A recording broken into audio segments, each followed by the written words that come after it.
guys, welcome to my channel. My name is ReadingBear and I hope you are ready for some more stories. And today, we'll take a look at some new entitled people content. If you enjoyed my content, please don't forget to subscribe to my channel and post some bear emojis in the comment. And now, let's dive right into the stories. The first story is titled You Know the Owner, Really? So, this isn't as crazy as some of the stories that I have read here, but here is my recent experience with an entitled person. Some background information before we get started.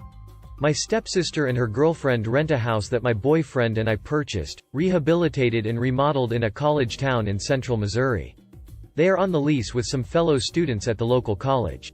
So, in a 3-bedroom house, there are 5 girls. My boyfriend is over often because he takes care of a lot of the gardening and the tasks that require some heavy lifting. He had warned me that the next-door neighbor is a bit nosy and seems to be the old biddy type, despite not being elderly. Just for those keeping track, that is 5 girls, and 1 guy that routinely comes over. I haven't really been to the house since we finished it, until this last weekend. Someone had suggested that some small garden boxes along the side of the house would be nice so they can plant some herbs and maybe some vegetables come springtime. And I am all about that. Since I'm the green thumb of the couple, I went over and built some terraced garden boxes along the side of the house, each about 4 foot by 3 foot, so each bed was about 3.5 foot wide by 3/4 of a foot. Why am I doing this right before winter? Basically so we can make sure that the boxes are draining properly without losing too much soil from the box due to runoff. I am just finishing up when the old biddy makes her appearance. The conversation starts off rather normal, even though I can tell that she is digging for some gossip to be able to tell the women's group at church. Then she beckons me closer and says, "I know you're just the hired help and are just here to do a job, but do you know what this house is?" "No, what is this house?" I ask. "Well, I don't want to get involved, but I figured I ought to warn a pretty young thing like yourself, that this a brothel," Karen says, her voice lowered conspiratorially. I ask her what proof she has of this, and she explains that she saw a man here about a week or so ago. We collect rent on the 5th, and he was telling the girls that they had to pay him. She then goes on to explain that when he went to leave, my stepsister and her girlfriend both gave him a long hug. I ask her if she has anything else, and she says that she sees a mixture of people coming in and out, mostly men coming and staying for a couple hours or so before leaving, which really ain't that unusual for 5 college students to have friends and classmates to come over for study groups and/or group projects. My mistake is I ended up rolling my eyes and clearly appearing uninterested in listening to her further because she started to huff. "I see you ain't concerned about those girls and their welfare. I bet that pimp has you in on it too. Well, I know the owner of this property and I'm going to call them and report what's going on to them." This is where I knew I had her, because my boyfriend and I own this place outright, and I don't know her from Eve and she clearly didn't know my boyfriend from Adam. "Go ahead, Karen. Why don't you call them over?" I say to her. "Oh, well, they live in St. Louis, and you know what that means," Karen says. No, I really don't know what that means," I push, trying to figure out if she innocently just means that it would take the owner too long to get here, or that the owner doesn't care. But St. Louis and/or Kansas City have also become a bit of a dog whistle for black in this part of the state, and that is exactly what I think she means by it. Almost confirmed by her stuttering over her words, and repeating, "You've got to know what that means. You shouldn't have said nothing. You are exactly what is wrong with this state. Now I need you to take your bigoted ass back inside and leave us alone. And if I hear about you harassing thems that live or work here, I'll have the police here hain't like and in a hurry to snatch you right on up," I said. This did have the desired effect of making her go away. What I failed to foresee in my anger was Karen calling the police and claiming that I threatened her. My stepsister came out shortly after Karen went away and was talking to me about her and some of the rude comments that have been sent her and her girlfriend's way, from "bless your hearts" and "y'all need Jesus" to "you whores are going to hell." It was about this time that the police roll up and start asking me questions about what was going on with Karen, as they had gotten a report that someone matching my description had threatened her. So, I relate to the officer more or less what happened above. It's at this time my stepsister asks the officer if she can show him something on her phone. The officer says yes, and my stepsister proceeds to show him a video, with audio of the conversation, and this lovely, 6-foot-plus tall police officer that is also African American also picks up on the unspoken meaning of St. Louis owners, and it is clear that it gets his hackles up. my sister then proceeds to show him videos of Karen's harassment towards her and her girlfriend. He gives a clipped, "Y'all can go inside, but don't go far, I'll be right back." Us all being biddies in training, immediately gather round the side window that allows us to overlook her front door. He marched up to her door and gave it 3 thudding clubs against it before waiting for Karen to come out. Unfortunately, he did not have the conversation on the porch with her, but I will say this, even with all of her doors and windows closed, we could hear the officer's raised voice. He came back about 5 minutes later and told us that he had warned her to leave us alone and to stop harassing us. Before leaving he gave my stepsister his card and said that if she starts up again, to give him a call and he will get us a no-contact order and charge her from harassment. It's been 4 days, and Karen won't as much as look in the direction of anyone in the house. Hopefully this is the end of it. The next story is titled Am I the A-hole for putting a fence up that blocks my neighbor's view? Am I the a-hole? My neighbor has a very small backyard, but very large front yard. Their back patio and fire pit are feet away from our property line. I have always wanted more privacy in general for my backyard as it's totally opened all around. We put up a fence along the side of the yard that butts up to the neighbor's small backyard and are going to plant privacy trees along other parts of our yard.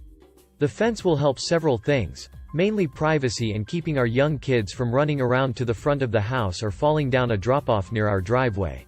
My main concern is that the fence is 6 feet and blocks my neighbor's view of our backyard, making them feel boxed in. As the fence was being built, our neighbor heard about it, they are out of town, and called the city zoning inspector. Claiming that the fence was too close to his property, he must have been sent a picture by a house sitter. According to the zoning inspector, our neighbor was more than displeased. The inspector came out and discovered that our fence is 5 feet off the property line. The minimum is 3 feet, so we are in the clear by 2 whole feet.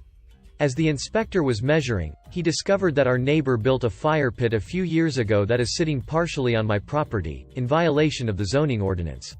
I really don't care and am not going to say anything to the homeowners, as long as their fires don't burn down our fence.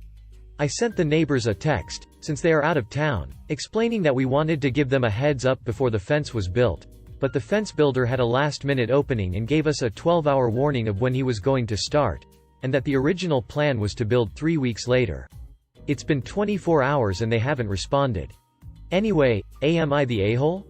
Comment said, not the a-hole, you've complied with local regulations.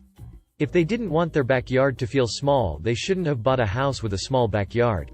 Another comment said, not the a-hole, and you should also go ahead and let them know about the fire pit being on your property as well. Even if you don't care now, you should let them know and that it is your property but that they can use it for now, with the knowledge that if you or they sell, it will need to be moved. The next story is titled My Parents-in-Law Went Nuclear for Not Offering My Brother-in-Law High Salary. I have a brother-in-law and let's call him conveniently Bill. He is 26 years, 2 times university dropout and never worked, even no summer job, but okay lad as a person, just a little bit Kevin. I work in large company and I have ability to create positions, hire and fire within my department. One day my parents-in-law asked me if I could find some work for Billy.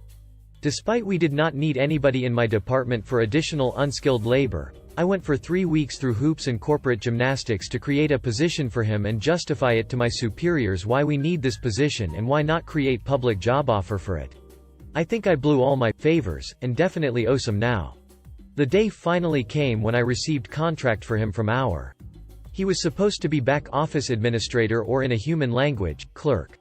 The salary was set tiny bit under national median for this position, but I simply could not justify more. This weekend I brought the contract to Billy, who lives with his parents, and present him the contract, and here we go. For perspective, $1,300 netto here is average living cost for a single person outside of city centers. Me. And here is your salary, the bottom line, which shows what will appear on your bank account after tax and social security. Billy. €1,300 is not much, is it? Me. It is entry position and your job is really just pulling from archive or archiving with occasional data entry. But see here, I pointed at benefits. Each year you are eligible for certain salary increase. Billy. I thought I will become your partner or something like that. Me. Well, you going to be something like my assistant. When I need something, I will tell back office manager and she might assign it to you. His father joined in. Father. What? You are making my son your errand boy and for such pittance, this is humiliating. Me. Frankly he does not have. He interrupted me. Father. Everybody knows that you managers are sitting there all day doing nothing, so why my son cannot? Me. Listen, I cannot make him project manager in an engineering company. If it is about money, I can put a word for him into assembly hall. They always want people and salary is way higher, but it is really hard work. Father. Grease monkey? Like some Eastern Europe immigrant? Me. That's actually also quite bit qualified worker position. I meant like assembly worker on belts. Hard job. But as I said, better salary, including paid overtime with more vacation than I have and actually pretty decent chance of promotion. Father. Haha, why don't you put him in coal mine right away then? Or better, make him. Me. We are done here. Billy. If you do not come tomorrow at 7 a.m. to my office, I will put this offer to Ministry of Labor for active job seekers and good luck with your CV. Father. And this married my daughter. Me. Door slam. Topics he called afterwards with my wife. Your husband thinks so little of us that he wanted your brother to be his lackey for grand a month. Now I am happy you do not have kids yet, he would probably put them on farm field. If he abuse you let me know, I will knock his teeth out. Conclusion. He came today at 7 a.m. to my office to see those assembly belts despite wishes of his father, but with encouragement from his sister, my wife. Glad I could vent my frustration and anger with you here, dear Redditors, and at the same time amuse you. May your poop scrolling at work be fruitful. Too many people concerned about nepotism. Sorry I stole your entry-level unskilled labor job by giving a basic job to my slow Billy. The next story is titled Block My Driveway and Call Me Names? I'll scare off your weed customers. Years ago, I lived in an old house that was just inside the wrong side of the tracks if you know what I mean. But it was affordable, we had a number of fruit trees, and for the most part being right on the edge our neighbors were quiet, looked out for each other.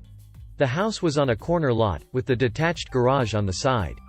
The garage looked like crap, the driveway was sunken in about a foot below the level of the grass and curb, but it was still obviously a driveway as you know, we parked our car there. Two groups of people would regularly block the driveway, even if our car was parked there. The people going to the Catholic church across the street. I wish this was a story about getting back at them, but really, they were just hell on earth to be neighbors towards, and the guests of the drug dealer next door on the side the driveway was on. Younger guy, maybe mid-20s, living with his grandma, growing weed in the backyard. Honestly, I don't care. Leave me alone and I'll leave you alone. At least his guests would leave quickly or just move if I went outside to the car, unlike the church drill holes. But one night I get home and there is a party going on, and my driveway is blocked. I honk a few times, no one comes. My yard is crap anyway so I say duck it. I want to get inside and go to bed, so I drive over the curb, across the grass and then 3-point park in my driveway. Drug dealer guy comes over cussing at me, claiming I almost hit the truck, wasn't even close. I point to the dash cam, and he calls me a few names and leaves. Truck gets moved quickly. Next day I buy a burner phone. Many of his guests are from local businesses with the business name and number on the truck. Plumbers, landscapers, things like that. Vehicles that don't look out of place sitting parked randomly in the neighborhood. Every time I saw one of them parked nearby, I could see pretty well from one of the backyard's windows but would be hard for them to see from the street, blocking my driveway or not. I called the number. I'd claim to be a member of the church monitoring their cameras, and just making sure they are working on a house nearby because I wouldn't want them to get caught up in the drug sting. About half the time I'd be speaking to someone directly in the vehicle and they would quickly drive away, even if drug dealer guy was walking out. Sometimes I'd get a receptionist who would be confused as to why their truck was there, but it would still move quickly. After about a month of this, and maybe 20 calls, none of the neighbors' guests parked in front of my driveway again. He met them around the opposite corner, away from the church's cameras. For those thinking I should have called the cops, we literally had a sheriff's substation around the other corner, 600 feet walk away. They didn't care and pretty sure the neighbor sold to cops too. They were just smart enough to not be obvious about it. The next story is titled Dramatic Guest Returns and Wants an Unavailable Room despite there being more exactly like it. We had this regular guest that I haven't seen in a while check in last night during audit around 7 a.m. I used to work evenings and dealt with her a lot. She insists on staying in a specific room that is next to the lobby and sometimes she makes reservations ahead of time. Thank God. And sometimes just shows up whenever expecting her specific room. She doesn't seem to understand that the room isn't available because she wanders in at odd hours and didn't make a reservation. She does this motion when I tell her that. She lifts her shoulders and drops them with mouth agape. Today she came in near the end of my audit and wanted to check in and her room was taken. She does her move staring at me with open mouth. I tell her I can check her into a similar room in the same area and heck I'll even do a small discount for her troubles and she doesn't have to check out until the following day. I don't want to deal with her, I just want my shift to end smoothly. I'm tired after working a 12-hour shift. Something clicked and she said okay and asked when she can move into her favorite room. I tell her I can't approve that because that room is rented and if she needs to move she'll have to pay for another room after 3 p.m. as our CO time is 11. Alternatively, I'm explaining all this with her wide open mouth staring at me. She can wait until 3 p.m. and won't have to pay for an additional room. I can make a reservation for her now. She knows all this, or at least I think she should. I don't remember all my interactions with her but they always involve some sort of extended explanation or her keys don't work. They do. She just f-ups the process nearly every time and calls from an outside line outside her door.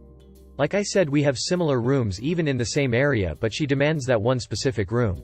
Part of her explanation is one time I as in me checked her into a different section of the hotel and gasped there were other guests in the area as well. For whatever reason she was rattled by them and according to her she and her daughter were terrified as people were walking past their room all night. She kept calling that night saying she didn't feel safe and people were knocking on her door. I rewound the tapes so many times and never saw anyone knocking on her door. I kept reassuring her that if she locks her door she will be fine and call us if anything beyond guests being in the hotel happens. She kept asking me why she can't move earlier than 3 p.m. and I told her the room is rented. I can put in a request but I can't approve it. She will have to clear that with a shift and the managers. She repeated her terrifying tale and I was tempted to shrug and open my mouth wide like she does.